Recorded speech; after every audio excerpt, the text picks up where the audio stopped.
Guys, this will definitely see competitive play, right? Surely, Copium, the new Necros support is good, right, guys? Right? Come on.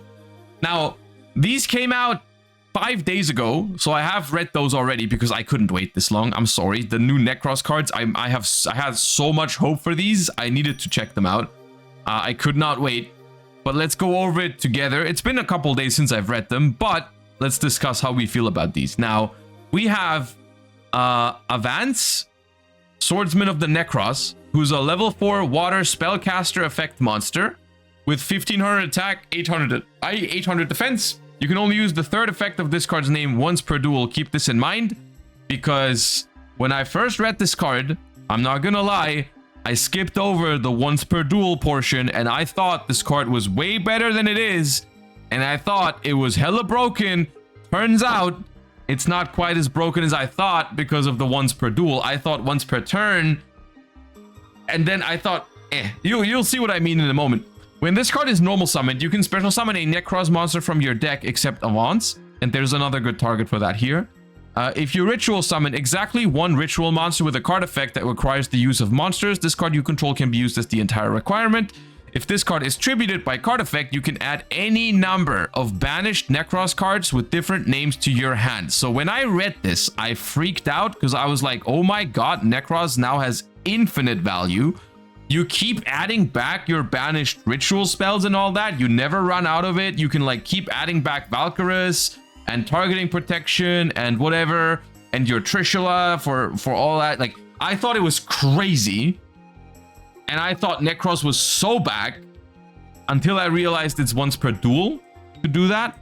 Now, still, the potential on this card is pretty good, because what I like about this card is, in theory, like, this card is a starter for Necros, but it also provides very, very good late game value. Like, you could maybe use it on turn 1 to add back like 2 or 3 cards if you want, but if you want to wait with it, you can easily add back 5, 6, 7 cards with this. With like how the Necros mirrors banish themselves from the graveyard to add new ones, and you can banish like material for Necros, for the Necros mirror ritual spell that banishes for cost from the graveyard and all that kind of stuff. Like, this card potentially is very, very crazy value, and I think even with the once per duel clause, it is a very good card, and I like it. I like this guy a lot. I think it's very nice. Now, in order to evaluate this card better, because prior to these cards, what you would summon with this is rather mediocre, right? It would be Schmidt or maybe Great Sorcerer or something, like nothing crazy. But there is a good target for it in here, which is Emilia, Dance Princess of the Necros. So like a Dance Princess retrain. Level 4 water spellcaster effect monster, which, by the way, these are both water, so technically this will be a 1-card Bahamut Shark as well. You can only use the first and second effect of this card's name each once per turn.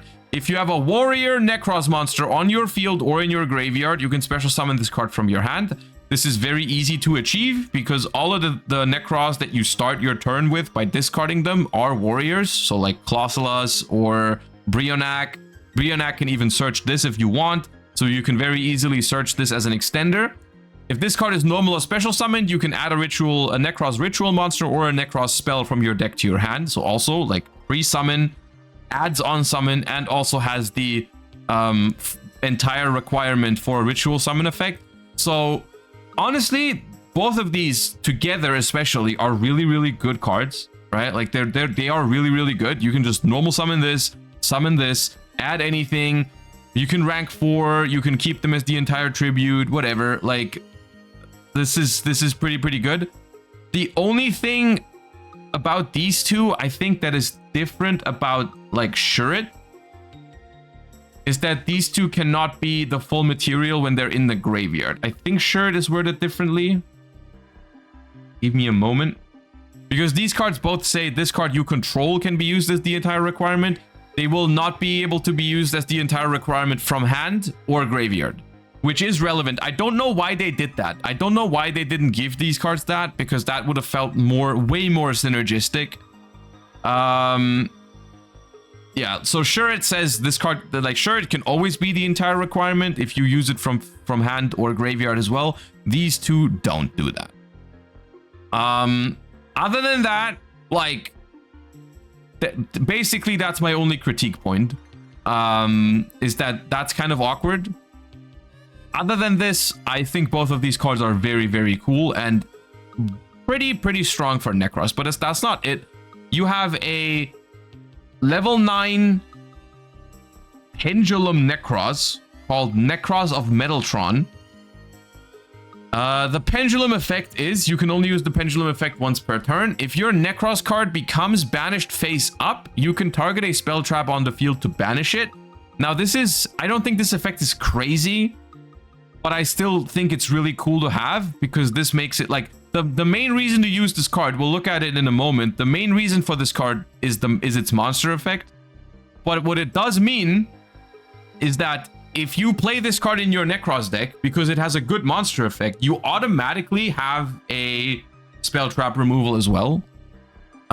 Which the monster effect is you can ritual summon this card with any Necros ritual spell. Must be ritual summoned without using any level 9 monsters. This is all the high level Necros have.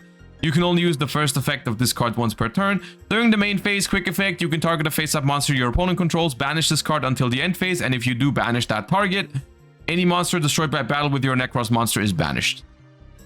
I like this card. I don't know why you guys are calling it mid. I think this card is very, very cool.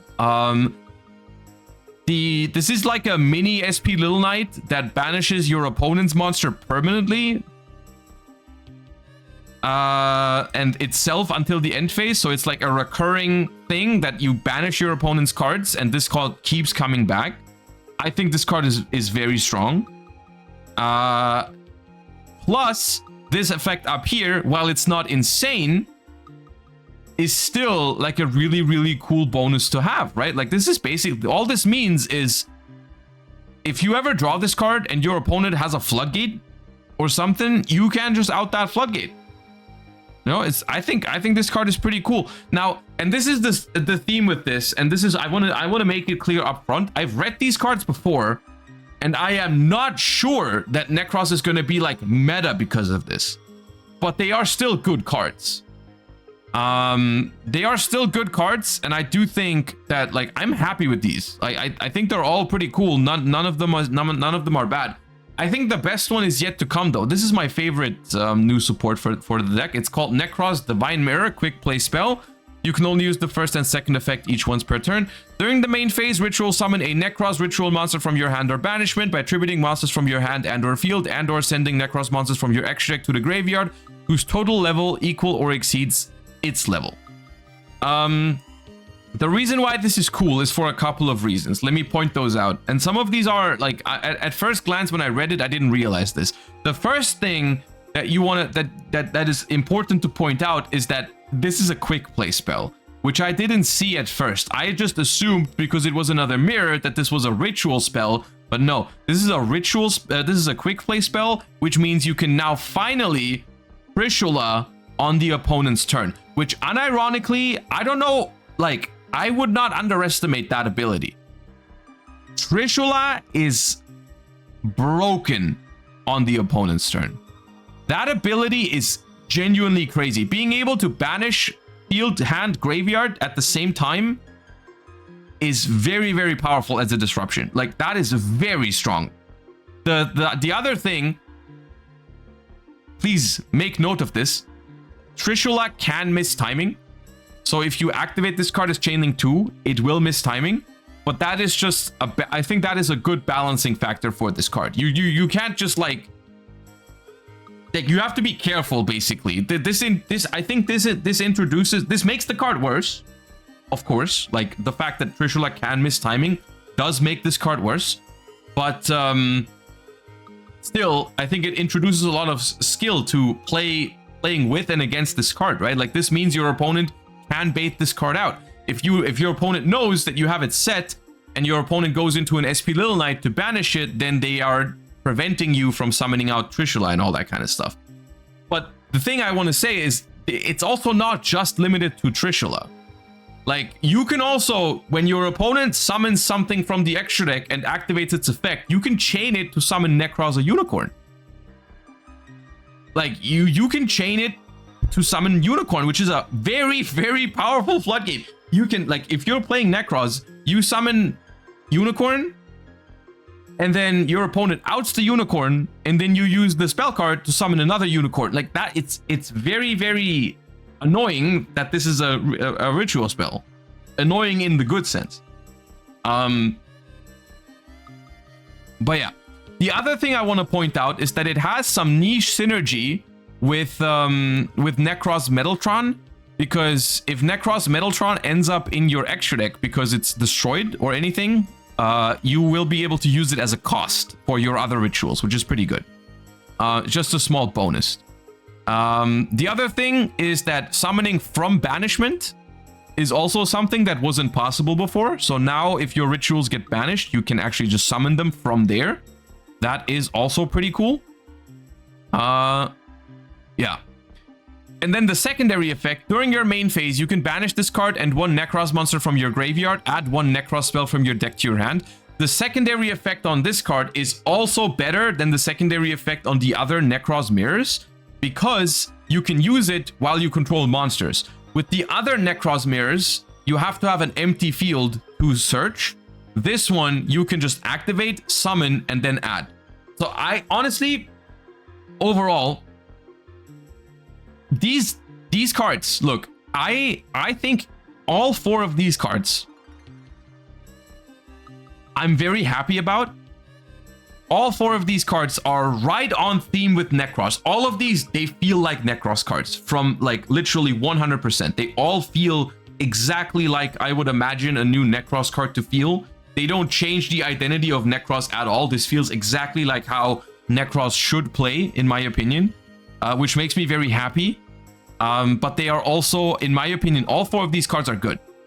All 4 of these cards are good. And look, honestly, there's a good chance that Necros does not become top tier with this. Because while these cards are good, Necros needs a lot of help. Necros is very far behind the power level of modern Yu-Gi-Oh! At the moment. So it might not be enough. But 100%, these cards will make me want to play Necros again.